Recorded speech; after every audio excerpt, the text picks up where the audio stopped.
আজকে ডিওয়ার্মিং নিয়ে কিছু গুরুত্বপূর্ণ কথা। ডিওয়ার্মিং কেন করাতে হয়, কিসের জন্য করাতে হয়, না করলে কি হয়, সবাই জানে হয়তো, তবুও যারা জানে না তাদের জন্য কিছু টিপস। তো জেনারেলি ডিওয়ার্মিং মানে হলো কুকুরের পেটে এক ধরনের কৃমি হয়।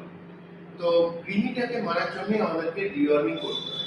কিছু ডাক্তার বলে 15 দিন অন্তর ডিওয়ার্মিং করতে, কিছু ডাক্তার বলে 21 দিন অন্তর ডিওয়ার্মিং করতে, মানে 2 সপ্তাহ বা 3 সপ্তাহ। এখানে আমাদেরকে বুঝতে হবে যে 2 সপ্তাহটা ঠিক না 3 সপ্তাহটা ঠিক। জেনারেলি 6 মাস, 1 থেকে 0 থেকে 3 মাস পর্যন্ত বাচ্চাদের 3 মাসের মধ্যে 15 দিনের অন্তর ডিওয়ার্মিং করতে হয়। কেন? এখানে একটা সায়েন্সের ব্যাপার আছে। সায়েন্সের ব্যাপারটা হলো যে এদের শরীরে যে কৃমিটা গঠন হয় না, অ্যাকচুয়ালি প্রথমেই বলি এদের শরীরে 5 ধরনের কৃমি গঠন হয়। 5 ধরনের কৃমির মধ্যে একটা হলো ফিতা কৃমি, যেটাকে টেপওয়ার্ম বলে, একটা হুকওয়ার্ম, একটা রাউন্ড ওয়ার্ম। এই তিনটে এদের শরীরে গঠন হয়ই, সেটা মাটি থেকে আসুক, বাইরের কিছু পদার্থ খাওয়া থেকে আসুক, সেখান থেকে এদের শরীরে এটা গ্রো করে। এবার আরো দুটো টাইপের ওয়ার্ম আছে, যেটা হলো একটা হার্টে হয়, যেটা মসকিউটো থেকে আসে। একটা ওয়ার্ম আছে যেটা ওদের বৃহদন্ত্র যেটাকে বলে, সেখানে সেখানে হয়। তো এই দুটো খুব রেয়ার। জেনারেলি এদের ক্ষেত্রে 3 ধরনের কৃমি হয়: রাউন্ড রাউন্ড কৃমি, হুক কৃমি অ্যান্ড ফিতা কৃমি। হুক কৃমিটা কি? হুক কৃমিটা ব্লাড সেলকে আক্রমণ করে, তাতে আপনার এই রগের রক্তকে চুষে খেয়ে নেয় সেই কৃমিটা। তো সেক্ষেত্রে রগের গ্রোথ হবে না, তো তার জন্যই আপনাকে ডিওয়ার্মিং করাতে হয়।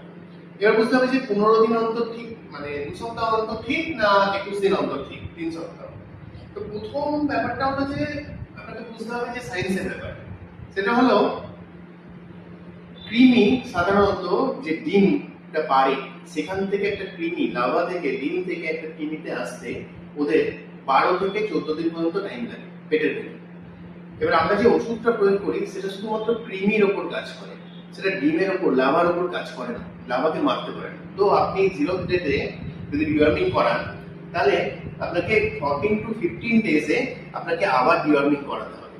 তো এটার ব্যাপারটা হচ্ছে এদের ডিওয়ার্মিং না করলে কি হয়। আচ্ছা, আমি যেটা বলছিলাম তখন set set no no no set yes deworming no wait wait okay okay stay ও হাইফাই করছে। High five stay. ডিওয়ার্মিং না করালে কি হবে? ডিওয়ার্মিং না করালে এদের খাবার টেন্ডেন্সি চলে যাবে, ভমিটিং হতে পারে। সব থেকে প্রথম কথা হলো ডিওয়ার্মিং যদি ডিওয়ার্মিং যদি আপনি না করেন, তাহলে কি করে বুঝবেন ডিওয়ার্মিং এর ডেট কাছে চলে এসেছে বা ডিওয়ার্মিং এর ডেট বেরিয়ে গেছে? ওদের চোখে কিছুটি আসবে,